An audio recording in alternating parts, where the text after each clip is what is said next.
নমস্কাৰ, জ্ঞান গুৰুকুললৈ আপোনালোক সকলোকে স্বাগতম জনাইছোঁ। আমি চাই আছোঁ যে যিটো গভৰ্ণমেণ্টে যিটো পলিচি লৈছে কেন্দ্ৰ চৰকাৰে যে আত্মনিৰ্ভৰশীল ভাৰত, এই আত্মনিৰ্ভৰশীল ভাৰত এই আঁচনিৰ অধীনত একচুৱেলি কি পলিচি লৈছে বা কি ব্যৱস্থা লৈছে সেই সম্বন্ধে আমি আলোচনা কৰি আছিলোঁ। ইতিমধ্যে আমি চালোঁ যে MSME চেক্টৰত কি ব্যৱস্থা লোৱা হৈছে। গতিকে আজি আমি চাম অন্য কিছুমান খণ্ডৰ বিকাশৰ বাবে গভৰ্ণমেণ্টে কি ধৰণৰ আঁচনি এই অৰ্থাৎ আত্মনিৰ্ভৰশীল ভাৰত এই ষ্ট্ৰেটেজিটোৰ জৰিয়তে কি ব্যৱস্থাপনা লৈছে। ঠিক আছে, চ' যদি আমি চাব যাওঁ চাকৰিয়ালসকলৰ বিষয়ে, ঠিক আছে, বা এমপ্লয়ীসকলৰ কথা যদি আমি চাবলৈ যাওঁ, তেতিয়া আমি দেখিম যে ইতিমধ্যে এই পলিচিৰ আগতে গভৰ্ণমেণ্টে এটা পলিচি লৈছিল যাৰ অধীনত যে যিসমূহ কোম্পেনীত 100জন বা তাতকৈ কম, ঠিক আছে, 100 বা তাতকৈ কম এমপ্লয়ী আছে বা চাকৰিয়াল আছে, ঠিক আছে, যিসমূহ কোম্পানীত 100 বা 100তকৈ কম চাকৰিয়াল আছে আৰু তাৰ লগতে তাৰে 90% বা 90% এমপ্লয়ীৰ মান্থলি দৰমহা মাহিলী দৰমহা 15,000, ঠিক আছে, বা 15,000তকৈ কম, ঠিক আছে। তো দুটা ক্ৰাইটেৰিয়া। প্ৰথম, যিসমূহ কোম্পানীত এমপ্লয়ী বা চাকৰিয়াল 100 বা 100তকৈ কম আছে আৰু তাৰ লগতে তাৰে 90% মানুহৰ চাকৰিয়ালৰ দৰমহা 15,000 বা 15,000তকৈ কম, তেওঁলোকৰ যিটো EPF কণ্ট্ৰিবিউশ্যন অৰ্থাৎ এমপ্লয়ী প্ৰভিডেণ্ট ফাণ্ড, ঠিক আছে, EPF বা এমপ্লয়ী প্ৰভিডেণ্ট ফাণ্ড, যাৰ অধীনত চাকৰিয়ালসকলে তেওঁলোকৰ দৰমহাৰ 1% তেওঁলোকে জমা কৰি থয়, যিটো তেওঁলোকৰ ইনকামৰ পৰা একচুৱেলি কাটি ৰখা হয় ফিউচাৰৰ বাবে তেওঁলোকৰ, ঠিক আছে। সেই EPF কণ্ট্ৰিবিউশ্যনটো সেইটো পাৰ্চেণ্টটো হ'ল 12%। বৰ্তমান সময়ত 12% চেলেৰীৰ সেইটো কাটি ৰখা হয়, ঠিক আছে, এজ এ EPF কণ্ট্ৰিবিউশ্যন, ঠিক আছে। এতিয়া এইসকল এমপ্লয়ীৰ ক্ষেত্ৰত, অ'কে, এইসকল এমপ্লয়ী অৰ্থাৎ যিবিলাক কোম্পানীৰ এই দুটা ক্ৰাইটেৰিয়া, যি দুটা ক্ৰাইটেৰিয়া মই ইতিমধ্যে ক'লোঁ, এই ক্ৰাইটেৰিয়া দুটা ফুলফিল কৰা যিবিলাক কোম্পানী আছে, সেই কোম্পানীসমূহৰ চাকৰিয়ালসকলৰ বা এমপ্লয়ীসকলৰ এই EPFৰ বাবে যিটো তেওঁলোকে দিব লাগে প্ৰত্যেক মাহত, এই এমাউণ্টটো এতিয়া গভৰ্ণমেণ্টে দি আছে, ঠিক আছে। যোৱা 3 মাহ ধৰি এই এমাউণ্টটো গভৰ্ণমেণ্টে দি আছে, ৰাইট। চ' সেইটো যে দি আছিল, সেই দি থকা কথাটো আকৌ এইটো কণ্টিনিউ কৰিব, ঠিক আছে। অৰ্থাৎ ইনিচিয়েলি এইটো 3 মাহৰ কাৰণে দিয়াৰ কথা আছিল। এতিয়া এই আঁচনিৰ অধীনত অৰ্থাৎ আত্মনিৰ্ভৰশীল ভাৰত আঁচনিৰ অধীনত এই পলিচিটো অৰ্থাৎ তেওঁলোকৰ যে গভৰ্ণমেণ্টে যে দি আছিল EPF কণ্ট্ৰিবিউশ্যনটো, সেইটো নেক্সট আৰু 3 মাহলৈ, ঠিক আছে, আৰু 3 মাহলৈ সেইটো বঢ়াই দিলে, ঠিক আছে। অৰ্থাৎ এতিয়া জুন, জুলাই, আগষ্টলৈকে তেওঁলোকৰ EPF কণ্ট্ৰিবিউশ্যনটো গভৰ্ণমেণ্টে দিব, ঠিক আছে। কোনবিলাক কোম্পানী? যিবিলাক কোম্পানীৰ মেক্সিমাম এমপ্লয়ী 100 বা তাতকৈ তল আৰু তাৰে 95% এমপ্লয়ীৰ দৰমহা 15,000 বা তাতকৈ কম, অ'কে, ঠিক আছে। সেইটো হ'ল এমপ্লয়ীৰ কাৰণে প্ৰথম কথা। দ্বিতীয় কথা কৈছে যে আৰু এটা কথা, এই যিটো পলিচি ল'লে ইয়াৰ ফলত প্ৰায় 2500 টকাৰ, ঠিক আছে, 2500 কৰোৰ, অ'কে, 25,000 crore টকাৰ এটা ছাপৰ্ট পাব এমপ্লয়ীবিলাকে, ঠিক আছে। প্ৰায় 2500 কৰোৰ টকাৰ এটা ছাপৰ্ট পাব এমপ্লয়ীবিলাকে, ৰাইট। আৰু তাৰ লগতে দ্বিতীয় পলিচিটো হ'ল যে বাকী যিবিলাক প্ৰাইভেট অৰ্গেনাইজেশ্যন আছে, ঠিক আছে, বাকী যিবিলাক প্ৰাইভেট কোম্পানী আছে, ঠিক আছে, তেওঁলোকৰ এমপ্লয়ীবিলাকে কিমানকৈ দিব লাগে? EPF আমাৰ ৰেটটো আছিল 12%, ৰাইট। এই যে 12%কে তেওঁলোকে দিব লাগে, এতিয়া এই 12%টো কমাই পেলাই কৰি দিলে 10%, ঠিক আছে। চ' বাকী যিবিলাক কোম্পানী অৰ্থাৎ যিবিলাক কোম্পানী এই কেটেগৰীটোৰ, মই প্ৰথমে কোৱা কেটেগৰীটোৰ ভিতৰত নপৰে, অ'কে, সেই বাকীবিলাক কোম্পানীৰ ক্ষেত্ৰত কি হ'ব? তেওঁলোকৰ চাকৰিয়ালসকলে 12% EPF কণ্ট্ৰিবিউশ্যন দিব নালাগে, তাৰ সলনি তেওঁলোকে দিব লাগিব 10%কৈ, ঠিক আছে। অৰ্থাৎ 2% তেওঁলোকৰ EPF কণ্ট্ৰিবিউশ্যন কমাই দিছে, অ'কে। তাৰ ফলত কি হ'ব? কোৱা হৈছে যে তাৰ ফলত প্ৰায় 6,750 crore, অ'কে, 6,750 কৰোৰ টকাৰ এটা সকাহ এটা পাব বুলি, এই চাকৰিয়ালসকলে এটা সকাহ পাব বুলি টোটেল ধাৰণা কৰা হৈছে, অ'কে। চ' এমপ্লয়ীবিলাকৰ কাৰণে মেইনলি এই দুটা পলিচি লোৱা হ'ল, ঠিক আছে। চ' এতিয়া আমি এখন ডিছকম ছেক্টৰৰ কথা লয়, ঠিক আছে। চ' ডিছকম ছেক্টৰ বুলি ক'লে আচলতে বুজা যায় যিবিলাক আমাৰ পাৱাৰ ডিষ্ট্ৰিবিউশ্যন কোম্পানী আছে, ঠিক আছে। অৰ্থাৎ আমি যিটো ইলেক্ট্ৰিচিটি উপভোগ কৰোঁ ঘৰত বা যিকোনো ক্ষেত্ৰত, সেই ইলেক্ট্ৰিচিটিটো একচুৱেলি বিভিন্ন প্ৰচেছৰ মাজেৰে আহে। প্ৰথম কিছুমান কোম্পানীয়ে কি কৰিব? ইলেক্ট্ৰিচিটি জেনেৰেট কৰিব, ঠিক আছে। আন কিছুমান কোম্পানী আছে যিবিলাকে সেই ইলেক্ট্ৰিচিটি মানুহৰ মাজলৈ ডিষ্ট্ৰিবিউশ্যন কৰিব। অ'কে, এই যে ডিষ্ট্ৰিবিউশ্যন কৰে ইলেক্ট্ৰিচিটি, সেইটোক আমি কি বুলি কওঁ? সেইটোক আমি কওঁ ডিছকম। ঠিক আছে, সেইটো হ'ল ডিছকম। অ'কে, যেনে আমাৰ যদি অসমত চাবলৈ যাওঁ তেতিয়া আমি দেখিম যে APDCL, okay, Assam power distribution company limited. Okay, so' এই যিবিলাক ডিছকম কোম্পানী আছে, ডিছকম কোম্পানীবিলাকৰ ক্ষেত্ৰত কি হয়, তেওঁলোকৰ বহুত একচুৱেলি পাবলগীয়া বহুত ডিউ আছিল। অ'কে, মানে বহুতে হয়তো তেওঁলোকৰ পৰা ইলেক্ট্ৰিচিটি লয়, কিন্তু সময়মতে যিটো যিটো পইচা হয় বা বিল হয়, সেই বিলটো সময়মতে পৰিশোধ নকৰে। তাৰ ফলত তেওঁলোকৰ বহুত পাবলগীয়া পইচা তেনেদৰে জমা হৈছিল, বা যাৰ ফলত কোম্পানীটোৰ ওপৰত এক প্ৰকাৰ এটা ইকনমিক বাৰ্ডেন এটা আহি পৰিছিল। কাৰণ পাবলগীয়া পইচা নোপোৱাকৈ বেছি দিনটো থাকিব নোৱাৰে। তেনেদৰে থাকিলে কোম্পানীটোৰ ওপৰত অবভিয়াছলি এই গোটেই ছেক্টৰটোৰ ওপৰত এক প্ৰকাৰ এটা বাৰ্ডেন এটা আহি পৰিছিল। সেইকাৰণে গভৰ্ণমেণ্টে কি কৰিলে, এই ডিছকম ছেক্টৰৰ কাৰণে এইবাৰ এই পলিচিৰ আণ্ডাৰত 90,000 crore, অ'কে, 90,000 crore তেওঁলোকক এই পলিচিটোৰ আণ্ডাৰত তেওঁলোকক ডিছকম কোম্পানীবিলাকক বা ডিছকম ছেক্টৰটোক 90,000 crore গভৰ্ণমেণ্টে ডিষ্ট্ৰিবিউট কৰিব। অ'কে, দেন ডিছকম ছেক্টৰৰ পিছত আমি যদি চাবলৈ যাওঁ, টেক্সৰ ক্ষেত্ৰত কি কি পলিচি লোৱা হৈছে। অ'কে, টেক্সৰ ক্ষেত্ৰত কেনেকুৱা কথা নতুন আহিছে। প্ৰথম যদি চাবলৈ যাওঁ, এটা হৈছে যে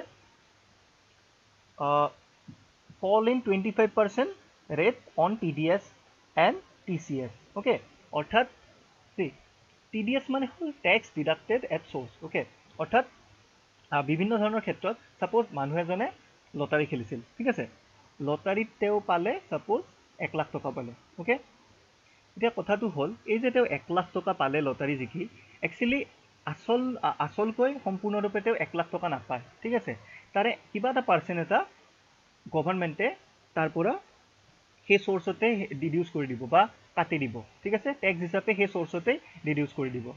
অ'কে, ছাপ'জ 10%। অ'কে, চ' 1 লাখ টকাৰ 10% অৰ্থাৎ কিমান হ'ব, 10,000 টকা। 10,000 টকা গভৰ্ণমেণ্টে চ'ৰ্চতে কাটি দিব। তাৰ ফলত মানুহজনৰ হাতত থাকিব 90,000 টকা। অ'কে, চ' এইটো হ'ল tax deducted at source. Okay, so' এই যে টেক্স ডিডাক্টেড এট চ'ৰ্চ, তাৰে বেলেগ বেলেগ বস্তুৰ ক্ষেত্ৰত বেলেগ বেলেগ ৰেট আছে। ঠিক আছে, বেলেগ বেলেগ ক্ষেত্ৰত মানুহৰ যিটো ইনকাম হ'ব, বা মানুহে যিটো কিবা এটা বস্তু বেছি যিটো ইনকাম কৰিব, বা যিবিলাকে ষ্টক মাৰ্কেটত হয়তো তেওঁলোকে ট্ৰেড কৰে, ষ্টক মাৰ্কেটত ট্ৰেড কৰি তেওঁলোকে যি ইনকাম পাব, এই বিভিন্ন ক্ষেত্ৰৰ ইনকামৰ ক্ষেত্ৰত এটা টেক্স চ'ৰ্চতে অৰ্থাৎ উৎসতেই এটা টেক্স ডিডাক্ট কৰা হয়। আৰু সেই ৰেটটো, অ'কে, সেই টেক্স ডিডাকশ্যন এট চ'ৰ্চৰ যিটো ৰেট আছে, বেলেগ বেলেগ বস্তুৰ ক্ষেত্ৰত বেলেগ বেলেগ থাকিব। সেই পাৰ্টিকুলাৰ ৰেটটোৰ 25% কমাই দিব। ঠিক আছে, অৰ্থাৎ এইটো ক্ষেত্ৰত যদি লটাৰীৰ ক্ষেত্ৰত যদি আমি ধৰি লওঁ যে TDS বা টেক্স ডিডাক্টেড এট চ'ৰ্চৰ ৰেট আছিল 10%। অ'কে, যদি 10% আছিল, তাৰ মানে 10%ৰ এতিয়া 10%ৰ পৰা আমি 25% কমাই দিব লাগিব। অ'কে, অৰ্থাৎ কিমান হ'ব, 7.5। অ'কে, 7.5%হে এতিয়া কাটি ৰাখিব। ঠিক আছে, আগতে কাটি ৰাখিছিল কিমান, আগতে কাটি ৰাখিছিল 10%। অ'কে, এতিয়া 25% কমাই দিয়াৰ লগে লগে কি হ'ব, 7.5%হে কাটিব পাৰিব। ঠিক আছে, ঠিক তেনেদৰে আন এটা বস্তু হ'ল TCS। Okay, tax collected at source, right. এতিয়া টেক্স কালেক্টেড এট চ'ৰ্চনো কি? আমি যেতিয়া কিবা এটা বস্তু কিনো, অ'কে, বজাৰৰ পৰা আমি কিবা এটা বস্তু কিনি আনিছোঁ। Okay, suppose TV. অ'কে, এতিয়া টিভিটো কিনোতে তাত বেলেগ বেলেগ ধৰণৰ টেক্স জড়িত হৈ থাকিব, বেলেগ বেলেগ ধৰণৰ ইনডাইৰেক্ট টেক্স জড়িত হৈ থাকিব। অ'কে, তাৰে এটা পাৰ্ট টেক্স, অ'কে, এটা পাৰ্টিকুলাৰ পাৰ্ট টেক্সৰ যিজন বায়াৰ আছে, ঠিক আছে, সেই বায়াৰজনেও তাৰে এটা টেক্সৰ এটা পাৰ্ট বায়াৰজনেও নিজে তেওঁ তাৰে দায়িত্ব ল'ব লাগিব। ঠিক আছে, বা বায়াৰজনে পে' কৰিব লাগিব। অ'কে, এই যে বস্তু এটা কিনোতে বায়াৰজনে যিটো টেক্স পে' কৰে, সেই টেক্সটো আল্টিমেটলি কোনে ৰাখি থয়? সেই টেক্সটো ৰাখি থয় চেলাৰে। ঠিক আছে, সেই টেক্সটো ৰাখি থয় চেলাৰে, আৰু চেলাৰৰ পৰা গভৰ্ণমেণ্টে এইটো কালেক্ট কৰি ল'ব পিছত। ঠিক আছে, চ' সেই টেক্স কালেক্টেড এট চ'ৰ্চ, ঠিক আছে, তাৰে যিটো ৰেট আছে, বেলেগ বেলেগ বস্তুৰ কাৰণে বেলেগ বেলেগ ৰেট। চিমিলাৰলি যেনেদৰে মই কৈছিলোঁ TDSৰ ক্ষেত্ৰত বেলেগ বেলেগ বস্তুৰ কাৰণে বেলেগ বেলেগ ৰেট, ঠিক তেনেদৰে TCSতো বেলেগ বেলেগ বস্তুৰ কাৰণে বেলেগ বেলেগ ৰেট আছে। আৰু সেইমতে যিটো পাৰ্টিকুলাৰ ৰেট থাকিব, তাৰ পৰাও একচুৱেলি TDSৰ দৰেকৈ 25% কমাই দিয়া হ'ব এতিয়া ওকে অৰ্থাৎ তাতেও যদি কিবা এটা বস্তু যদি টেক্স কালেক্টেড এট চ'ৰ্চ অৰ্থাৎ বায়াৰে যদি সেইটো বস্তুৰ ছাপ'জ 5% বস্তুটোৰ টেক্স বায়াৰে দিছিল ঠিক আছে এতিয়া তাৰ মানে কি 5% আমি 25% কাটি দিম বাকী যিমান ৰ'ব সেইটোহে একচুৱেলি বায়াৰে দিব লাগিব ঠিক আছে সেইটোহে বায়াৰে দিব লাগিব সো TDS আৰু TCSৰ ক্ষেত্ৰত 25%কৈ কমাই দিছে ওকে আৰু এইটো কেতিয়ালৈকে কন্টিনিউ হ'ব এইটো বস্তু কন্টিনিউ হ'ব 31 মাৰ্চ 2021 লৈকে ওকে 31 মাৰ্চ 2021 ঠিক আছে আৰু আৰম্ভ হ'ব 15 মেৰ পৰা ওকে 15 মে 2020 ৰ পৰা একেবাৰে 2021 ৰ 31 মাৰ্চলৈ এই পলিচিটো থাকিব ঠিক আছে তাৰ উপৰি টেক্সৰ ক্ষেত্ৰত যদি আমি দ্বিতীয় কথাটো চাবলৈ যাওঁ দ্বিতীয় কথাটো হ'ল যে ইনকাম টেক্স ৰিটাৰ্ণ যিটো ফাইল কৰে মানুহে okay income tax return file কৰা সেই ডেটটো এক্সটেণ্ড কৰি কিমান কৰিছে সেই ডেটটো এতিয়া কৰিছে নৱেম্বৰ 30 ঠিক আছে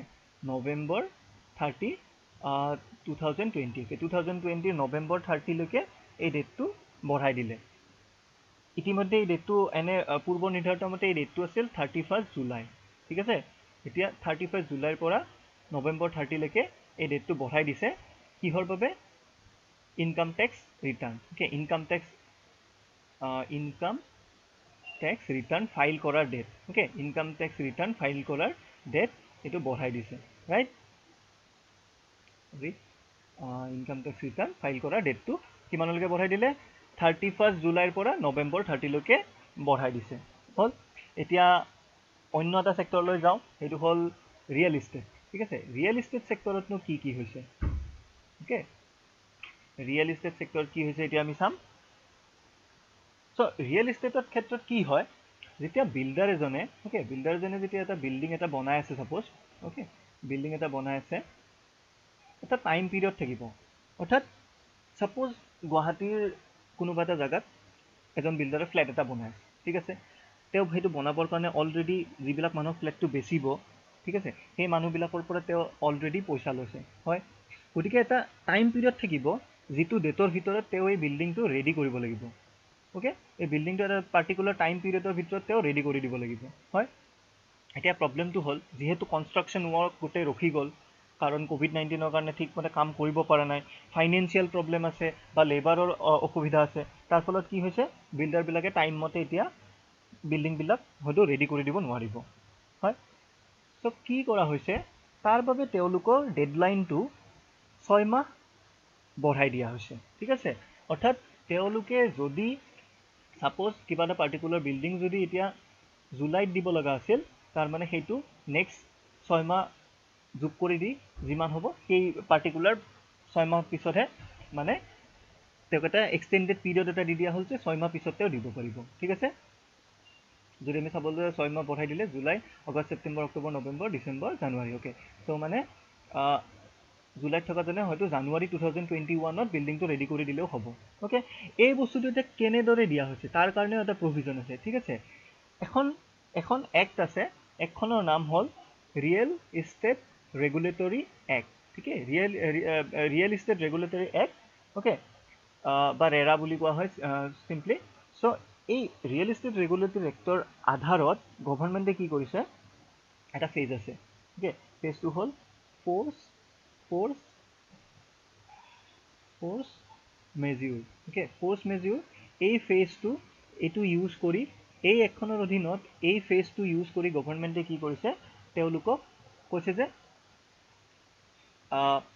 মানে এই এখনৰ আধাৰত কি হয় যদি কিবা নেচাৰেল ডিজাষ্টাৰ আহে ঠিক আছে নেচাৰেল ডিজাষ্টাৰ বা নেচাৰেল কেলেমিটি যদি আহে ঠিক আছে যদি নেচাৰেল ডিজাষ্টাৰ আহিল সাপোজ কিবা বানপানীয়ে হওক বা ভূমিকম্পই হওক বা তেনেকুৱা নেচাৰেল ডিজাষ্টাৰ বা নেচাৰেল কেলেমিটি আহিলে কি কৰিব পাৰে গভৰ্ণমেণ্টে এই ফ'ৰ্চ মেজিউৰ এই ক্লজটো ইউজ কৰি এই এখনৰ অধীনত এই ক্লজটো ইউজ কৰি গভৰ্ণমেণ্টে ডেডলাইনটো এক্সটেণ্ড কৰি দিব পাৰে ঠিক আছে ডেডলাইনটো এক্সটেণ্ড কৰি দিব পাৰে আৰু যেহেতু এতিয়া কোভিড-19ক অলৰেডি ভাৰতৰ চৰকাৰে অলৰেডি নেচাৰেল কেলেমিটি বুলি অলৰেডি গণ্য কৰিছে কোভিড-19ক অকল ভাৰত বুলি নহয় গোটেই বিশ্ব এক প্ৰকাৰ চাব গ'লে কোভিড-19ক নেচাৰেল ডিজাষ্টাৰ ৰূপে গণ্য কৰিছে সেইবাবে তেওঁলোকে এই পাৰ্টিকুলাৰ ক্লজটো ইউজ কৰি পেলাই ৰিয়েল ইষ্টেট ছেক্টৰৰ ক্ষেত্ৰত এটা ডেডলাইনটো এক্সটেণ্ড কৰি দিবলৈ সক্ষম হৈছে ঠিক আছে চ' এনেদৰে বেলেগ বেলেগ ছেক্টৰৰ ক্ষেত্ৰত বেলেগ বেলেগ স্কিম কিছুমান লোৱা হ'ল আৰু সেইসমূহৰ মেক্সিমাম স্কিমৰ বিষয়ে আমি